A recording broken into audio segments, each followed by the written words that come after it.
황금빛 사원과 에메랄드빛 바다가 펼쳐지는 곳, 아름답고 친절하고 가성비 좋은 곳으로 여행자들에게는 천국이라 불리는 나라, 태국입니다. 우리에게도 친숙한 나라죠. 그런데 이렇게 그저 자유로워 보이는 태국이 사실은 아주 견고한 계급사회라는 사실 알고 계셨나요? 인도의 카스트 제도처럼 공식적인 계급 제도는 없지만 하이소와 로소라는 실질적인 계급 문화가 태국 사회엔 아주 뿌리 깊게 스며 있습니다. 겉으로는 자유롭고 평등해 보이지만 생활 방식부터 교육, 결혼, 말투, 꿈의 크기까지 이 계급이 모든 걸 좌우하죠. 블랙핑크 태국 멤버 리사가 이례적으로 하이소가 아닌 로소 출신인 게 알려지며 주목을 받기도 했는데요. 하지만 이런 리사의 성공은 태국 청년들에겐 희망이자 모순입니다. 현실은 국제학교도 유학도 연습생의 기회도 대부분 하이소만 누릴 수 있고 다수의 태국 청년은 계급 사다리에 오를 기회조차 없기 때문이죠. 태국은 전 세계에서 세 번째로 빈부격차가 심한 나라입니다. 누군가는 쇼핑몰의 슈퍼카 전용 주차장에 차를 대 쇼핑을 하고 누군가는 하루 일당 300바시 조금 넘는 돈으로 가족의 생계를 책임집니다. 같은 나라 안에서 전혀 다른 세상을 살아가는 사람들, 태국에서 보이지 않는 계급은 어떻게 작동하는지, 그리고 계급 간 이동이 거의 불가능한 이유가 뭔지 지금부터 저와 함께 아주 쉽고 간단하게 알아보겠습니다.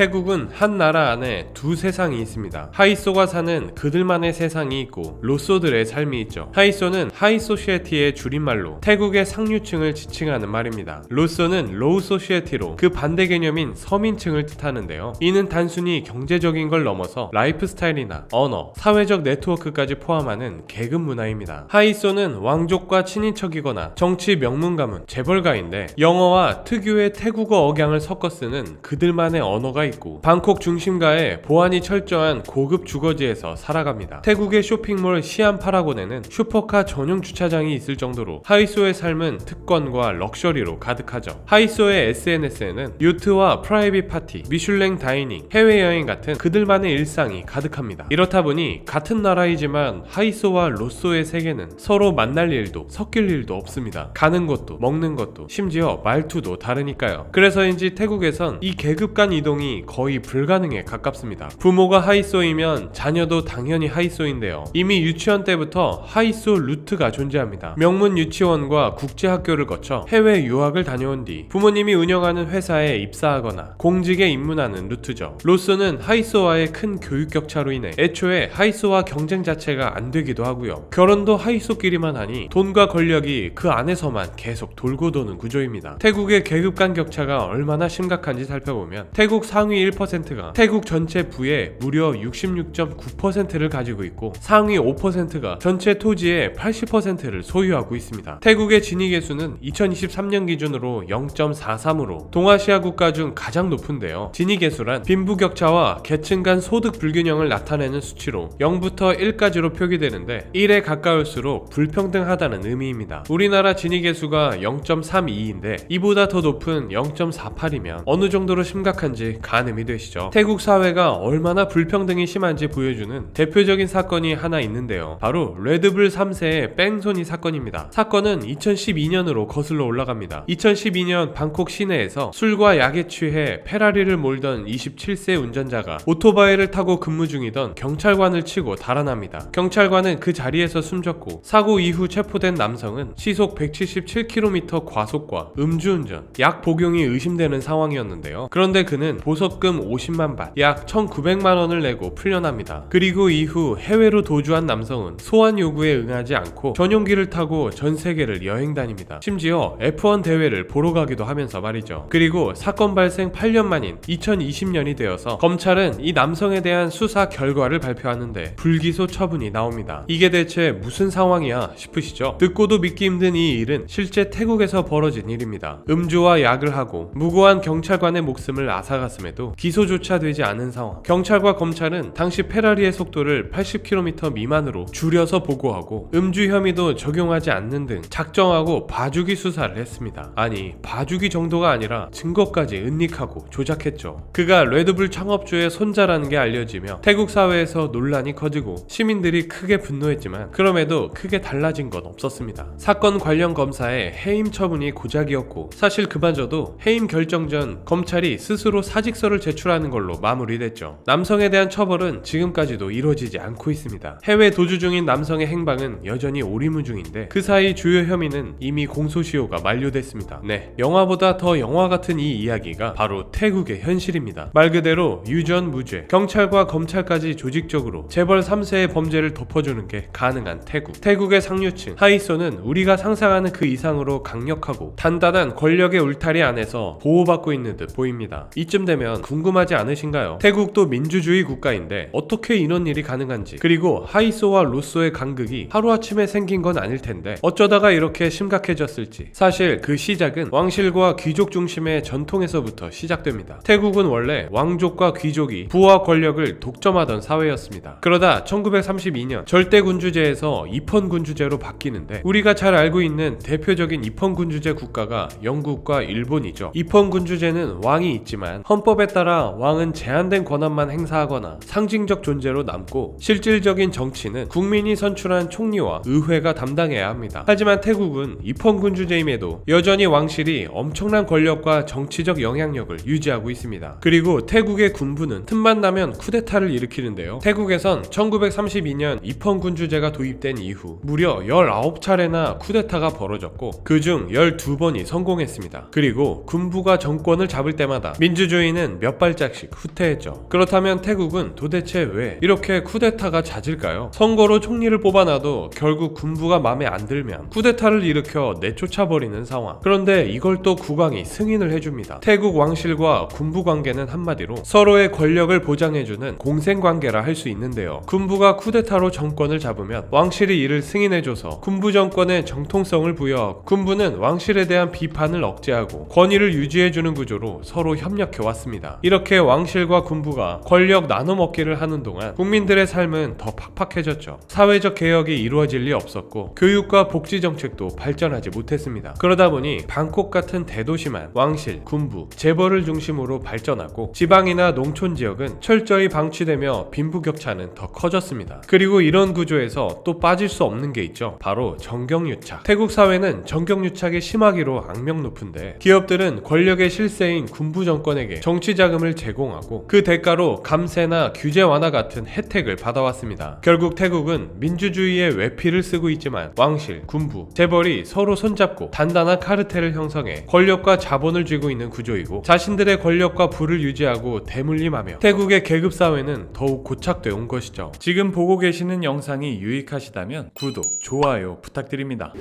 여기에 더해 불교의 카르마 사상도 태국의 빈부격차에 한몫했습니다. 태국은 국민의 대부분이 불교를 믿는 나라입니다. 때문에 가난을 전생의 카르마, 즉 업보라고 생각하는 불교적 문화가 강하게 자리 잡고 있어요. 지금 내가 가난한 것도 다른 이가 부자인 것도 다 전생의 업보라 여기는 거죠. 이로 인해 태국 사회는 오랫동안 가난과 불평등을 운명이라 받아들이고 체념하는 경향이 컸습니다. 그러다 보니 사회 불평등을 구조적 문제로 인식하거나 이를 바꾸려는 시도가 더 적을 수밖에 없었죠. 하지만 2020년 그 흐름이 바뀌기 시작했습니다. 체념에 익숙했던 젊은 세대가 마침내 광장으로 뛰쳐나와 군부 퇴진과 왕실 개혁이라는 구호를 외치기 시작했습니다. 특히 금기였던 왕실 문제까지 공론화한 점은 전례 없던 역사적인 변화의 신호였는데요. 사실 현 국왕인 라마 10세 와치랄 롱꼬는 제법 유명 인사입니다. 공공장소에서 짧은 크롭탑과 저지 팬츠를 착용한 모습이 종종 해외 언론에 보도되며 왕실의 품격에 대한 의문을 품게 했는데요. 그는 코로나19 때 국민들이 힘든 와중에 독일 호텔을 빌려 20명의 여성과 호화 생활을 해 빈축을 사기도 했습니다. 국왕은 취미생활 스케일도 남다른데요. 38대의 항공기를 보유하고 이를 유지하기 위해 매년 750억 원이라는 어마어마한 예산을 사용하는 것으로 알려져 있습니다. 하지만 태국은 엄격한 왕실 모독죄가 존재하는 나라입니다. 왕실에 대해 부정적으로 말만 해도 처벌을 받을 수 있는 상황. 실제로 군주제를 비판하는 SNS 게시글을 올렸다는 이유로 무려 50년형을 받을 정도인데요. 상황이 이렇다 보니 태국에서 왕실은 그동안 건드려서도 건드릴 수도 없는 존재였습니다. 그런데 그런 왕실 권력에 청년들이 맞서기 시작한 거죠. 그리고 2023년 이런 변화의 열망을 현실 정치로 옮기려는 시도가 벌어집니다. 젊고 진보적인 정치인 피타 림자른낫이 이끄는 전진당이 왕실 개혁, 왕실 모독죄 개정 같은 파격적인 공약을 내세우며 등장하는데요. 전진당은 젊은 층의 폭발적인 지지를 받으며 총선에서 돌풍을 일으켜 제1당을 차지합니다. 태국은 물론 전 세계가 놀란 이변이었습니다. 그동안 태국은 오랫동안 군부와 왕실 왕실 중심의 보수적인 정치 구조를 유지했고 그 속에서 진보 성향의 정치 세력은 항상 탄압받았는데요. 기존 기득권을 깬 첫 사례이자 젊은 세대의 개혁 열망이 실제 정치에 표출된 사건이었죠. 그렇게 군부 시대를 끝내고 태국을 새롭게 바꿀 젊은 지도자가 탄생하는 듯 했습니다. 그런데 전진당은 총선에서 국민들의 가장 많은 선택을 받고도 끝내 정권을 잡지 못했습니다. 왜냐고요? 바로 태국의 헌법 구조 때문입니다. 2014년 쿠데타로 정권을 잡은 군부 정권은 2017년 자신들의 권력을 유지할 수 있도록 헌법을 개정했는데요. 총리는 하원 500석과 상원 250석의 표로 선출하도록 하고 상원 250석은 전원 비선출직 군부가 고른 사람들로 채울 수 있도록 했습니다. 결국 군부와 맞서는 정당은 이 250석을 잃고 시작하는 거니 애초부터 기울어진 운동장이었죠. 그렇게 전진당은 민심은 얻었지만 군부와 보수 기득권 반대에 부딪혀 끝내 전진당의 대표 피타의 총리 도전은 실패합니다. 그리고 이후 헌법재판소는 왕실 모독죄 개정을 추진한 피타 림자른낙과 전진당의 지도부 11명의 정치활동을 10년간 금지하고 전진당을 해산시켜버리죠. 개혁을 꿈꿨던 정치 세력의 도전은 끝끝내 좌절되고 맙니다. 하지만 전진당 소속 의원들은 곧바로 국민당이라는 이름으로 다시 뭉쳤고 여전히 청년층의 지지를 받으며 불평등한 체제를 바꾸겠다는 의지를 내고 있습니다. 변화는 시작됐지만 갈 길은 아직 먼 태국. 태국의 계급 구조는 여전히 너무나 견고하고 왕실과 군부는 막대한 권력으로 개혁을 가로막고 있습니다. 하지만 태국의 젊은 세대는 더 이상 침묵하고 있지 않습니다. 문제의식이 확산되고 있고 이전에는 불가능했던 질문을 던지고 있죠. 오래되고 단단한 태국의 계급사회에 작은 균열이 생기고 있는 지금 앞으로 태국 사회는 어떤 방향으로 나아가게 될까요? 이런 변화의 조짐이 일시적인 파동에 그칠지 구조를 바꾸는 흐름으로 이어질지는 더 지켜봐야겠습니다.